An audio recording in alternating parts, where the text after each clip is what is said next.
Hello, we are here today to engage in a panel discussion about the safety implications related to a UAP incident that we have documented on our YouTube channel. It involves two UAP field researchers and an incident that includes physiological and psychological effects on the witnesses.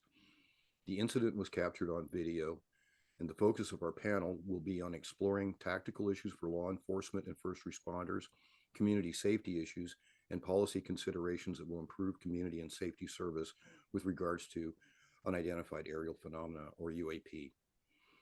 And before we go much further, I'd like each of you to introduce yourselves, please, and give us a little brief background on who you are. We could start with Sarah. Sure. So my name is Sarah Soderlund, and I'm going to be joining today on behalf of the UAP Medical Coalition.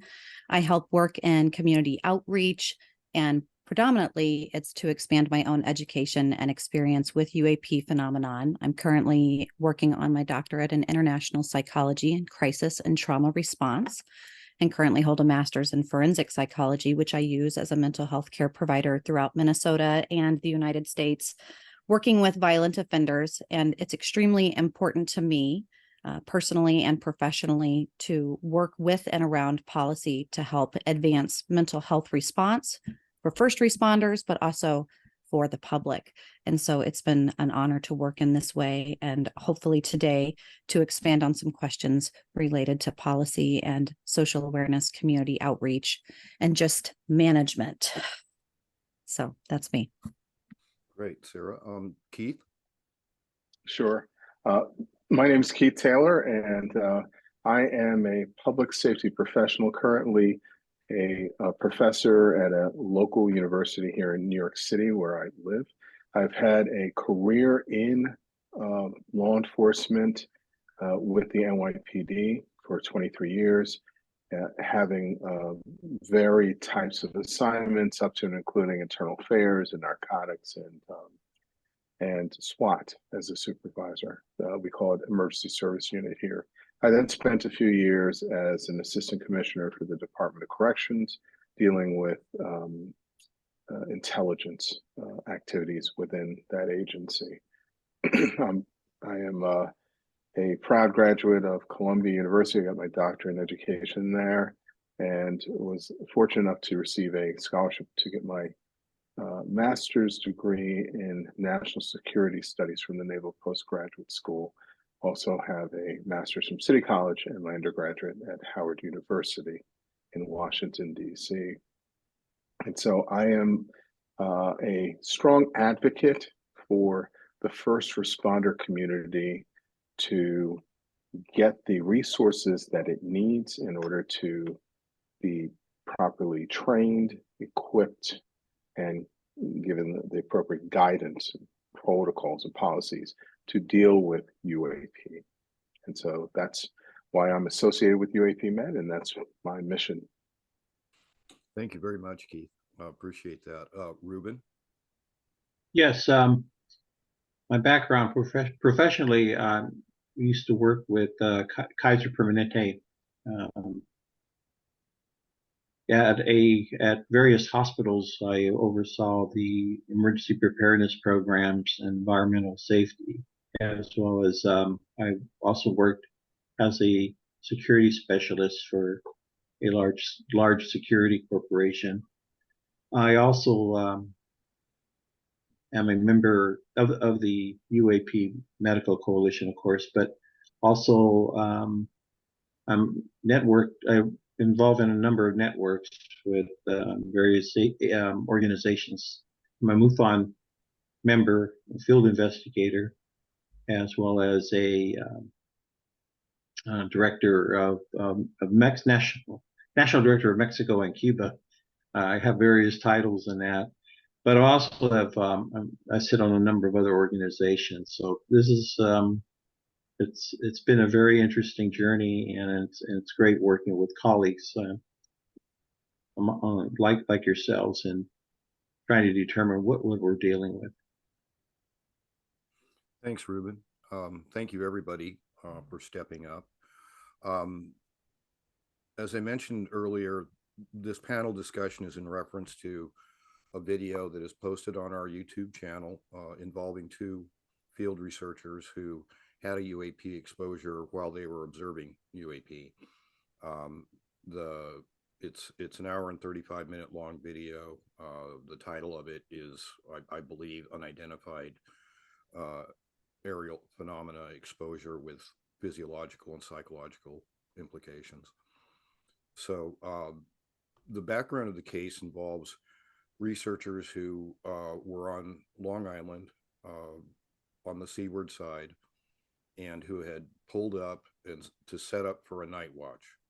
And they initially scanned the environment with their infrared cameras and immediately detected infrared light sources that they suspected were the UAP just offshore.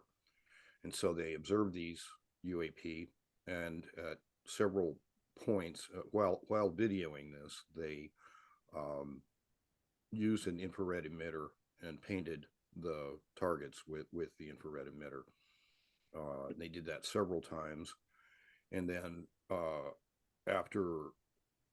then they did it once, and there seemed to be a response from the UAP that involved a ball of light underwater moving towards them, and they turned to run from it and experienced a paralysis, collapsed, and all this is on video. The light itself, it behaves very unusually. It's bent across the video frame, which is very unusual. So anyway, what we want to do is talk a little bit about the tactical issues that arose from the incident itself, and then we're going to dig in a little bit deeper with everybody bringing their specialty to bear. So let's just start with the visibility issue and how it wasn't seen with the naked eye, and what kind of implications does that raise across the board. Anyone I want to gauge on that? I think that there's a lot of complexities that come with something that you can't see. You know, psychologically, it's extremely scary because you're not sure how to be prepared for it. You know, I'm from Missouri, the show me state, where some people won't even believe something's real if they can't see it visibly with the naked eye. And this also limits anybody that may not have access to infrared or high-end spectrometers or EMF field devices. It's going to limit those people who maybe are able to even see something or have access to the tools to prepare or respond accordingly. But something also about this video that's been posted, one of the things that's interesting is not only did, like you say, Ted, they experience paralysis, you know, everyone collapsing there on the beach as this thing moves through the water towards them, but so did their electronic devices. Mm-hmm. All of their things, you know, surged and suffered damage. And with that, I feel like that also, we, at least in most metropolitan communities throughout America, are pretty dependent on our electrical devices, almost as an extension of our own bodies. So if those tools aren't working either, there's a helplessness. And that in so many ways already creates something that I see a concern for. Mm-hmm. Mm-hmm. Good points. Yeah. What do you think, Keith? My first concern would be if you're dealing with an unknown, how do you prepare for it? How are you able to protect yourself for unintended consequences? If you don't know that flashing an object to see it better may be interpreted by that object as a threat or as some, bringing a level of curiosity. You're dealing with an unknown and of unknown intelligence and technology, and it's sort of difficult to prepare for any interactions that result that happen as a result of that initial engagement. So I would probably be looking at making sure that the planning process for any potential interaction or engagement with things that humans generally don't do, to make sure that you have sufficient plans in place to be able to escape, to be able to get into a safe place, to deal with any medical emergencies that occur, because you really don't know what can happen as a result. We're talking about everything from simply sighting up into and including abduction or experiences, everything in between that. So how do you prepare for that? How do you make sure that your intellectual curiosity doesn't lead to a situation that causes physical or psychological harm? Sure, sure. Ruben? Yeah, what I find interesting is that what happened to these gentlemen could relate to what's occurring among civilians right now. We have people that are doing star watches or little gatherings, and they go out at night and trying to see if they could spot a UFO. And many times, if they do, they'll try to communicate with them via a flashing light or a laser beam or whatever. And then, as Keith and Sarah were indicating, we're dealing with something unknown. You don't know how they're going to react, and people need to consider or take a second look before they do something that will possibly put them in danger or in harm's way. So again, not just on the professional side of it, but on your normal period, you got people doing CE5 where they're telepathically trying to communicate with these objects, and they do that, but there may be some consequences. If I may, I would just like to add, this is a really important point in terms of the government having information that may be highly classified. It's important for the safety of the general public, and in particular, individuals that are trying to explore and learn more about this phenomenon, whatever the phenomena is, to have that information, best practices that government agencies have been able to develop, presumably over many years of scientific study and examination and exploration. That is information that should be made available to our scientists, to our, the individuals that are exploring this phenomenon. It should be declassified and allow us to more safely engage in this type of exploration. Yeah, I agree. It should be made available to safety planners in particular. I've worked in the aviation safety corner of UAP studies for over 2 decades, and it just absolutely a neglected area. It's very interesting that the literature certainly reflects visibility and invisibility issues around UAP, but nobody really wants to move towards that.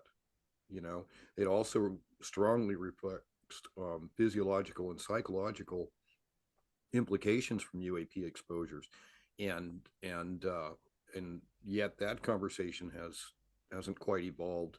UAP Med's sort of taking the point on that because it hasn't really evolved yet. So when we're dealing with a phenomenon that is intermittently visible, intermittently detected on radar, seems to have an agenda,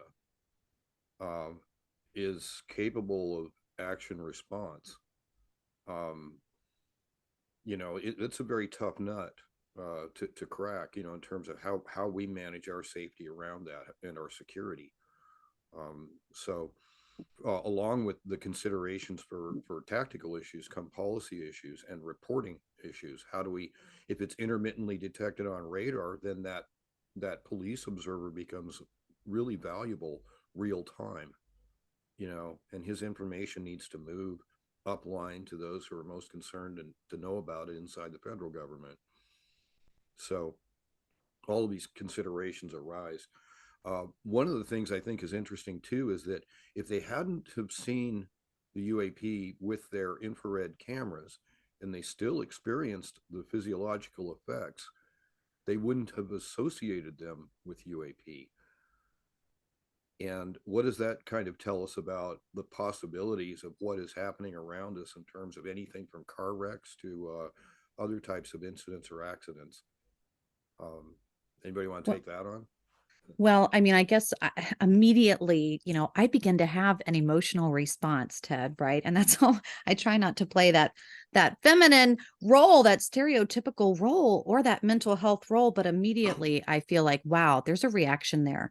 And it's not only fear-based, not really, though I've had experiences myself. For me, it's that so much of it is curiosity-based. When we talk about, like, with Ruben and Keith, that there's very little transparency, that people are out making entertainment of it. And in Western culture, it is in many ways entertainment, and that it's maybe exciting. And so there's a lot of unknown, and that curious participation puts us maybe at a vulnerability. And when someone's vulnerable without any boundaries, I mean, across the board, whether it's for one person or many people, that's something that comes into national security concerns. That comes into, the information that is disclosed, and if it or can be weaponized. Because if you're looking at something and it's taking out all of your electronic devices and people are collapsing, and there's long-term effects, and you don't know where to go, that creates an issue from the very core of a person's belief system to their trust in government safety policy response. So, I mean, the spectrum is just immense. So immediately I think, wow, okay, where do we focus? So, not to be punny, but in light of when you mention infrared, I mean, how or what is the best way that the public and professionals can deal with something that you can't see? Should we be encouraging that everybody go out and see it and document it and share it? Because that's, I think, what the government at this point is doing with Arrow and the reporting system. But we're concerned with where is that going and how will it be applicable? How will it be applicable? Because there's already incidences happening that we already know about. Hundreds, Right. thousands. Mhm. So for me, I think it's like a mental health proactive safety thing for, like, right now, what do we know? Do we need to have A, B, and C at every, dispatch, first response at a county level, where we get Keith involved in helping get law enforcement to know what to do on that checkmarked list? Or, Ruben working internationally with these people to be able to say, okay, it works really well over here, but maybe not over here. And here in the United States, we've got so many different states operating differently. It maybe should be from the top down, or should it be? Like, this is kind of where it's a public concern, so it needs public transparency. How do we get that? Yeah, that's a very important question. I know through my work at American Institute of Aeronautics and Astronautics, there are actually companies arising that are focusing on developing detection modalities so that these things can be observed. I'm not sure how far that goes, but as you say, it's national security oriented, so it's a fairly intensive conversation. Um, Ruben, did you have some input on this? Yeah, I've been reading the book by Richard Lang on UFO investigations, police, fire departments, and rescue, and he brought up a real interesting point, that not only do you have to be careful when you approach these things, but your thoughts. That the possibility that if you are projecting fear or any hostile intent, that these crafts may respond and back, maybe to defend themselves, but he's saying that you have to be careful how you're thinking. And I began wondering, oh, that's a whole, obviously you get so many different reactions, hysteria and people fearing what's going to, possibility of death, of course, and injury. On the other hand, you also get the other extreme. You get people that are totally enlightened and totally, look at the object and bewilderment, but also, something so powerful, spiritual, in fact. So you get a wide variety of. So that's something to look at, the telepathy connection, and the fact that these guys, they started to run, and when they were running, of course, they had some fear that made them motivated them to get out of the way and find some refuge, and then they got zapped, for lack of a better word. And then what also made me think about the intensity or the degree of how they were paralyzed. If these ETs or whoever, they could have gone to the extreme and could have killed them. But the fact that they didn't choose that, they rather choose to temporarily stun. So there's something about that obviously needs to be more carefully examined. Oh, I think so. Rules of engagement, it almost implies, if you were doing intent analysis, that they have degrees of response. Um, I, I think that what's really important is that we're focusing on our boundaries and how we look out for our own situation, how we look out for the minds of ourselves and our people around us, our communities. Ontological shock is an issue. And particularly if you start talking about injuries like traumatic brain injuries, the focus on the caudate putamen in research these days, implying that some of the exposures that people have involve activities related to that part of their brain. So there's a lot of things to think about around all of this, and again, that Ruben brings up an important point, which is in the literature throughout the history of this phenomenon is our tales of telepathy and mind-to-mind encounters. And even in my own exposures, I've had what I believe to be those types of experiences, and I know if it isn't that, it sure seems like that. Well, and the visceral response they had as they were running, towards it at first, going, oh God, do you believe it? Can you see that? Like, even their spoken word was, in or out of context, kind of religious based. It was this particular space that if in Ruben a telepathic kind of, okay, maybe I won't do you know terminal harm to you or fatal harm to you, maybe I'll just poke you a little bit. A certain grace was given, or it's kind of interesting to see, maybe, and hopefully higher government entities are willing to share what works and what doesn't, what initiates what response and what doesn't, what's going to give you insomnia, sleep paralysis, long-term paranoia, depression, all of the time loss and continued mental health concerns that might linger with the UAP phenomenon. And then some people who, like you said, Ruben, they feel closer to their maker and they feel like they just know what their partner wants for breakfast and their lives are better for it. What's the difference? Can we use this for good? Well, sure. Another aspect of this case was the following nature of the phenomenon.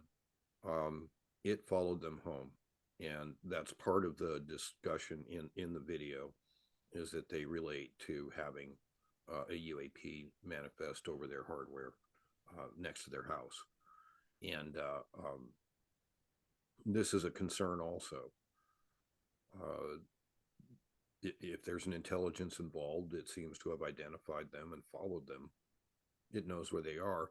This is a secondary exposure. If there's brain injury that arises from field exposures when these things are around, that's a secondary exposure, and it's at fairly close quarters. We haven't resolved this yet. It seems to be cropping up over and over again. The issue of brain injury, the issue of radiological exposure, which was another thing that they raised, was the swollen lymph glands in the hours after the incident. That might be an indicator of radiological exposure. Again, we don't have mental health or medical screening available, and I think it was really interesting that I was the one that kind of raised the conversation to begin with, because all of this happened with them wanting to contact me and brief me on a paper that they had written.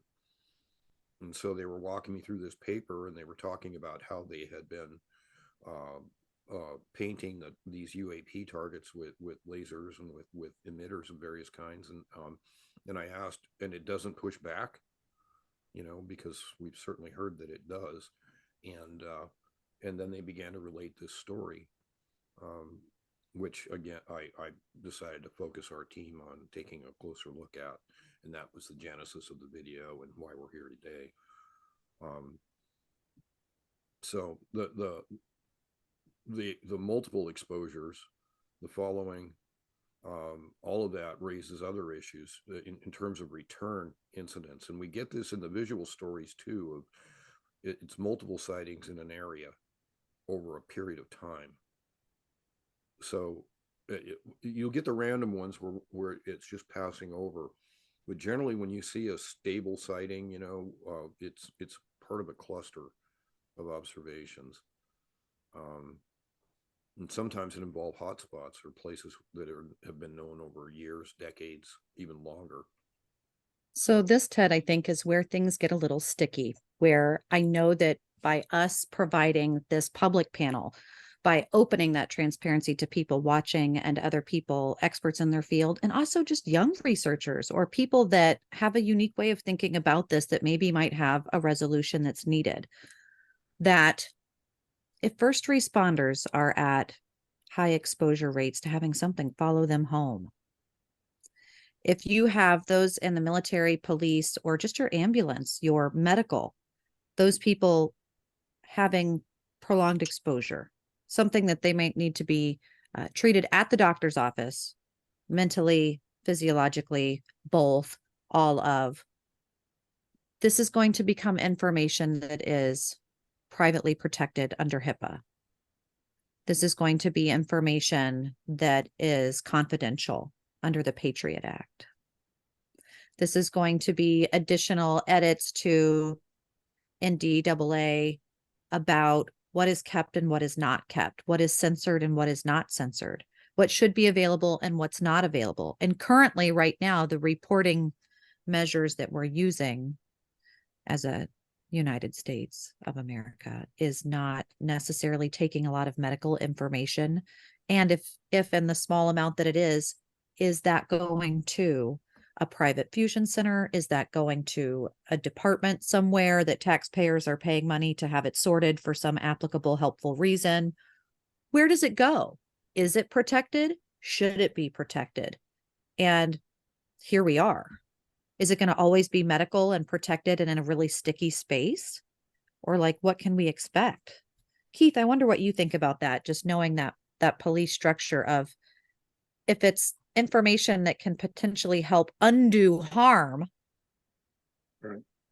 Well, should we be sharing it? I'll just sort of give a brief background. I'm 9/11 first responder, and with the creation of Homeland Security, due to the realization that there were deficiencies, major deficiencies with the intel community, creation of Homeland Security, and then the provision of training for first responders to deal with various aspects of terrorism, terrorist attacks to our local communities. You have first responders getting real world experience of dealing with CBRNE, getting the equipment to understand when something's going to happen, if there's a chemical or radiological attack taking place. Very expensive equipment and training that allow these local law enforcement and first responders, EMS, to operate under various types of conditions of being under attack. The focus then was not just on man-made emergencies, but on natural emergencies that would occur as well. So really just encompassing the whole emergency management platform. Here is a situation where there needs to be a national approach. We need to be led by our federal agencies to declassify information that will allow our first responders to safely manage these types of situations. They can't do it without the proper equipment to allow them to understand, say, for instance, electromagnetic differences, or being able to see IR, or other things that currently, the first responder community has no ability to deal with because they're information poor. And so this is where Congress and other stakeholders, the national police organizations, the medical and mental health community, other stakeholders that help us deal with these types of situations, these especially mass casualty incidents, to be able to recognize this threat that exists, but we don't have information about it. And so, and added on top of that is the historical stigma that this country has endured in terms of managing responses to these incidents. So there's a lot to be done, but I think that we have a really good effort in place from all different aspects of folks that are working hard to get the government to do what it's supposed to do. Help not just from a national security perspective, but help from a homeland security perspective. We need to completely change how law enforcement and how the medical mental health community deals with NHI and incidents involving it.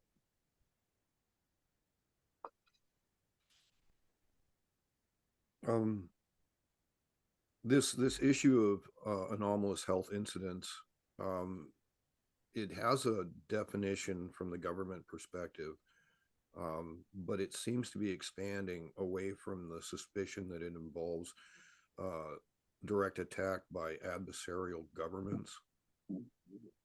But it seems to be anomalous health incidents that are preceded by unusual perceptual experiences, such as seeing a UAP, for example.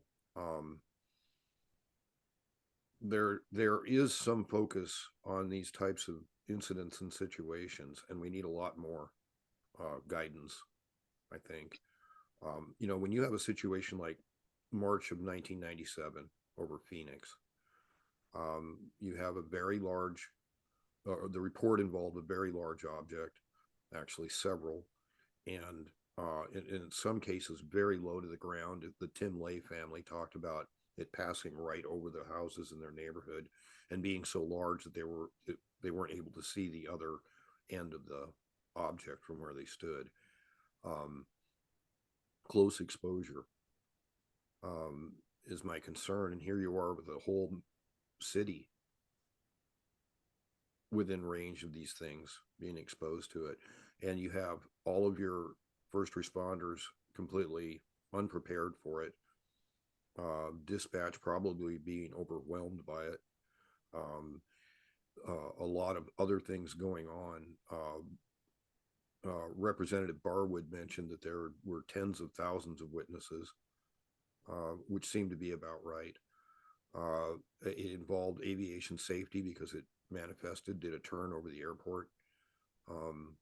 So when you have all these incidents together and there's no guidance, there's no leadership really from policy level, none of the key stakeholders are networked or weighed in or read in on the information itself. It's a hole in our preparedness.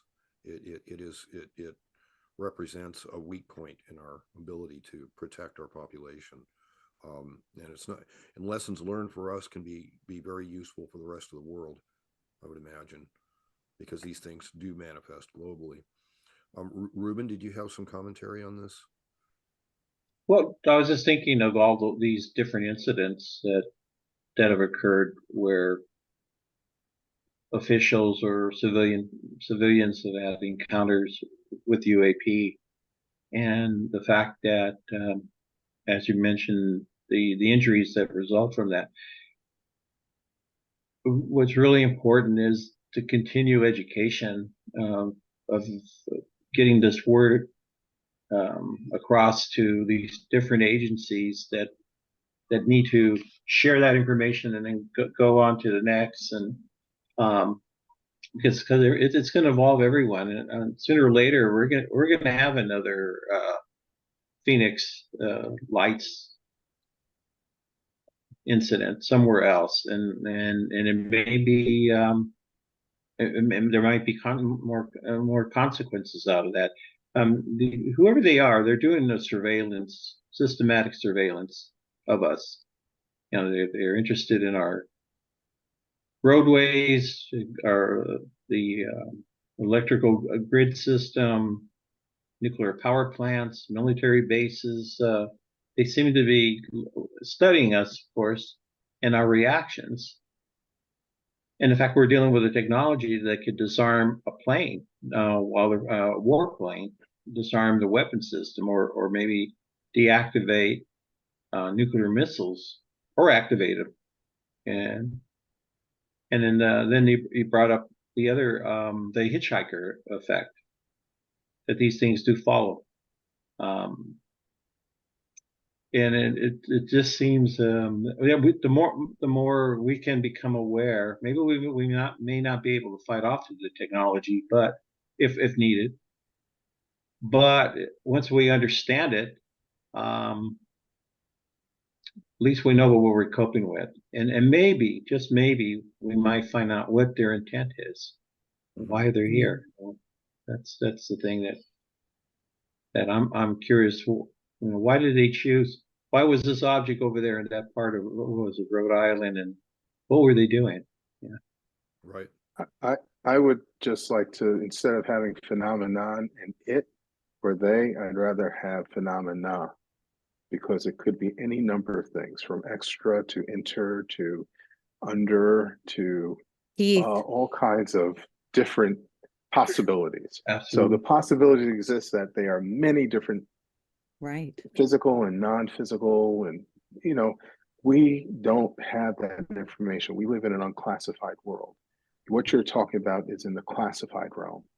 And so until we get that information, we will be arguing, and people will try to debunk, and no one has the facts. Those who say don't know, and those who know can't say. Keith, I have to hit on that just because it's so important. Again, back to that public policy, public transparency, that space of just basic structural communication and understanding that, like Ruben described, some of this stuff is like a cultural, spiritual breakdown of foundation for some people. It really will be, could be, might be. But regarding, like, for example, and I know that we're in campaign season right now, so think about how relative some of this is and some of these buzzwords are, as far as like immigration and the use of the term. I know people are in an uproar at times over UAP versus UFO, or the words alien. And we share on the UAP Med website some glossary suggestions of just social wording and why. Because, I mean, if you're using UAP instead of alien, then you don't necessarily have to have conclusive identification of certain things that could be leveraged in a political space, or any legal dispute over, again, some of those guidelines and boundaries, human trafficking, related things that are very big, hot topics, and allowing, also that stretch of spectrum of something that's a phenomenon, like you shared, Keith, extraterrestrial, that can be synthesized. That can also mean for big pharma and different chemicals out there in the use of our human existence, things that we do or do not want in our body or in our aerial spaces. These are things that are in public policy. And as it relates to like empiricism as a culture, it's so relevant. It's so relevant to just the discussion, and first responders need to be able to navigate just that. There's one other aspect that's very important.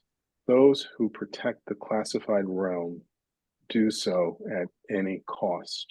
So when we talk about the classified realm, we have to understand that there will be an effort to, by any means necessary, to dissuade discovery of that information. So whether it's through false flag, different types of things, whether it's through intimidation efforts, whether it's through, just supporting paths that don't lead anywhere for people to follow.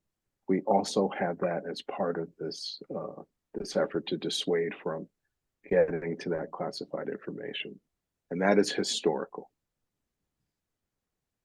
So, if we were going to list the key stakeholders that we would want to be influencing in this conversation of people with UAP exposures and how to protect our individuals and families and communities and society in general, who would those key stakeholders be?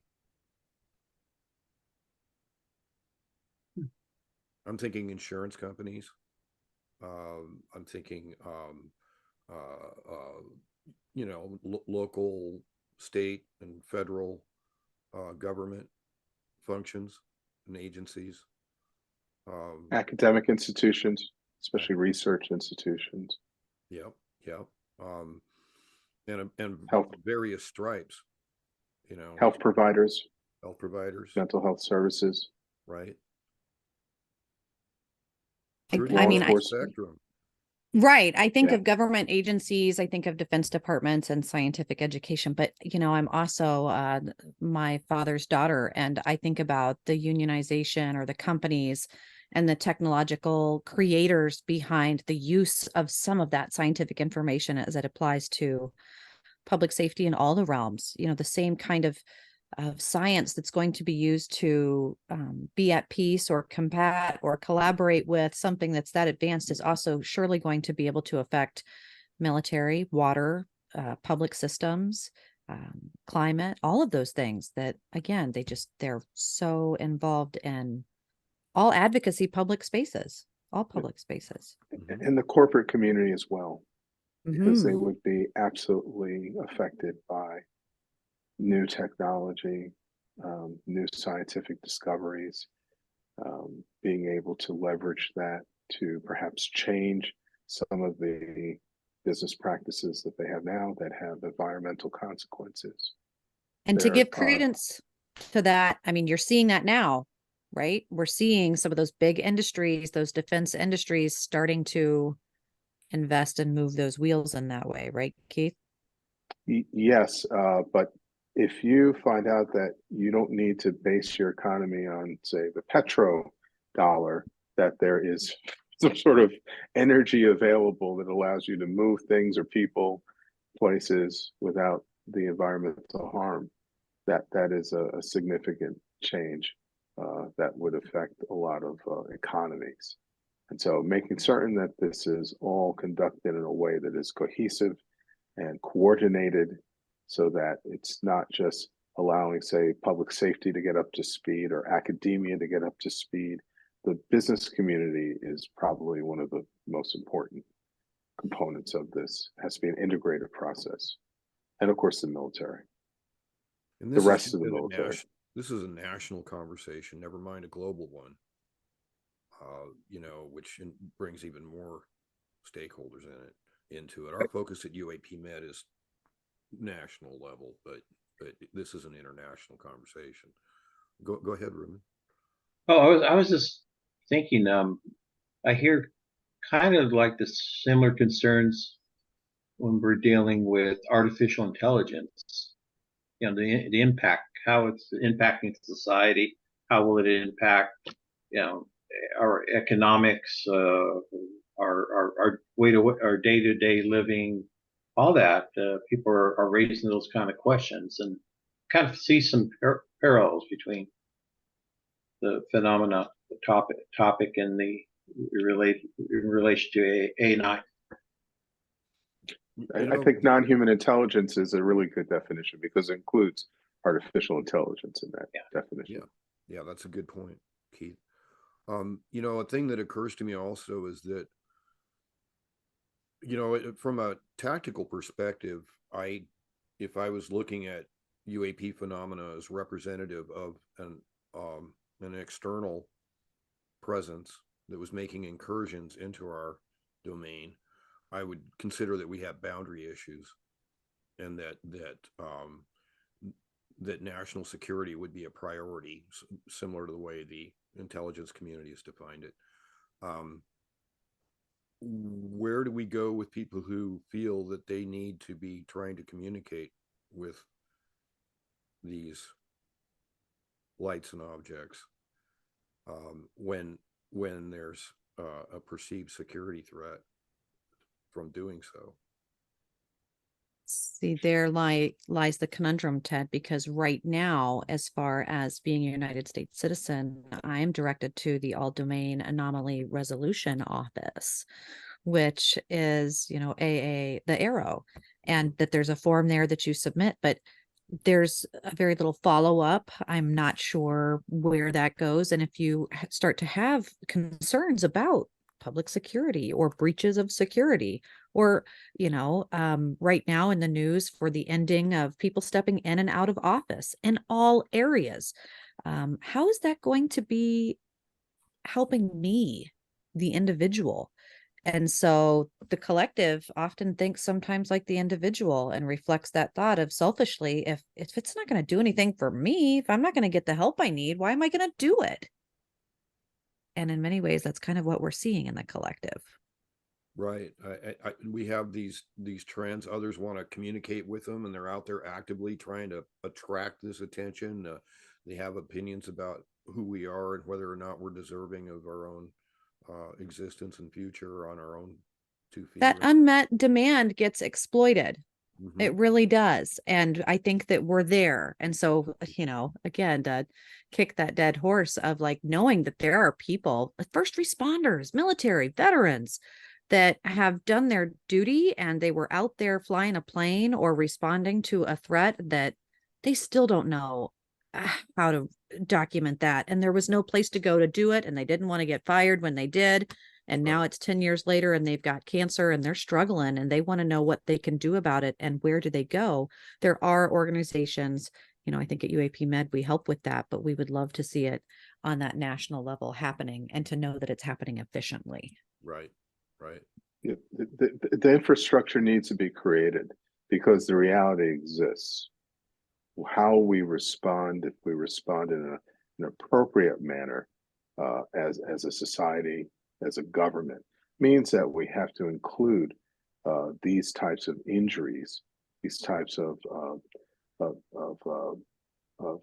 various types of effects that impact individuals that right now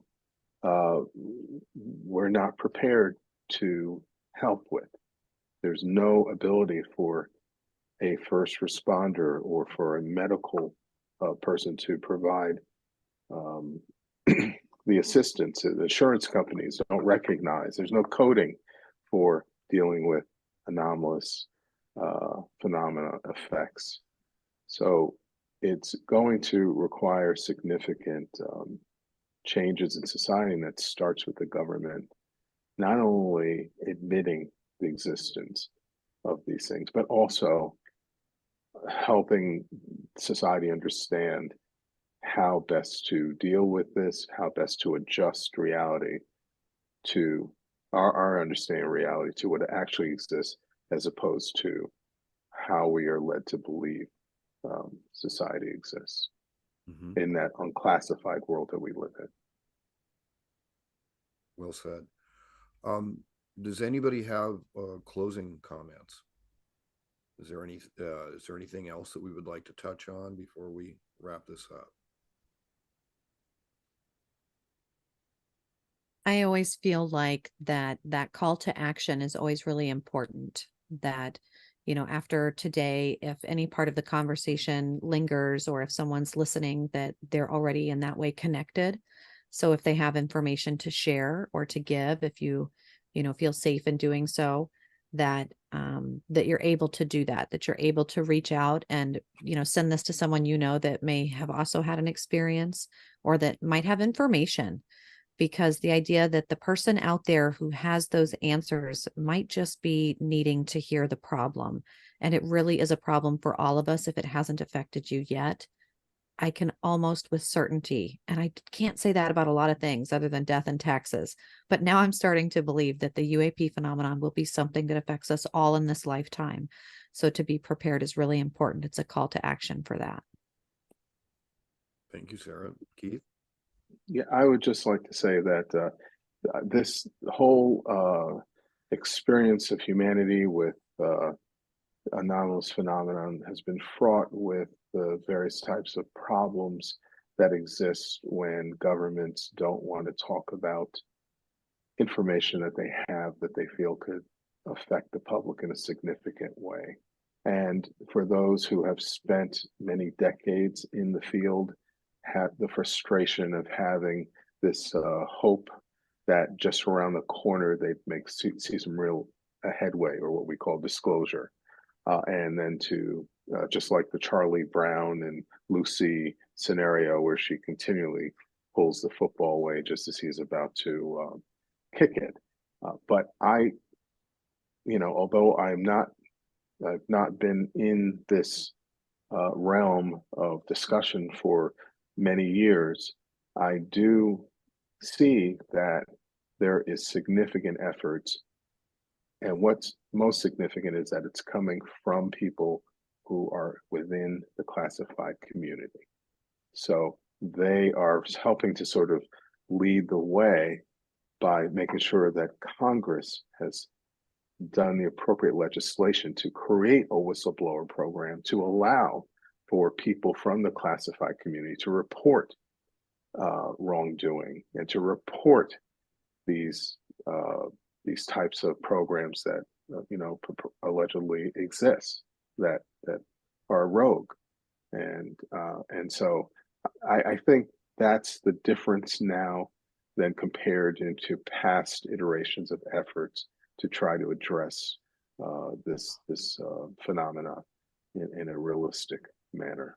So I am full of hope, and certainly I'm absolutely willing to work hard to make certain that first responders are not caught in a reactive position, but actually are given the tools that they need to help others to be safe and secure.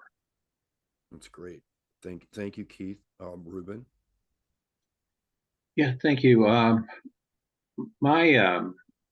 The other day I was with my nephews and some of my nieces, and I was observing their kids, and I was wondering, I wonder how they feel about hearing this information about UAP and that coming out on the news. I'm sure it's they're listening, but I'm just real curious to wonder what they're thinking, especially among our youth. And that's something to take a look at, and as we progress in educating various levels, that's something we need to take a look at as well.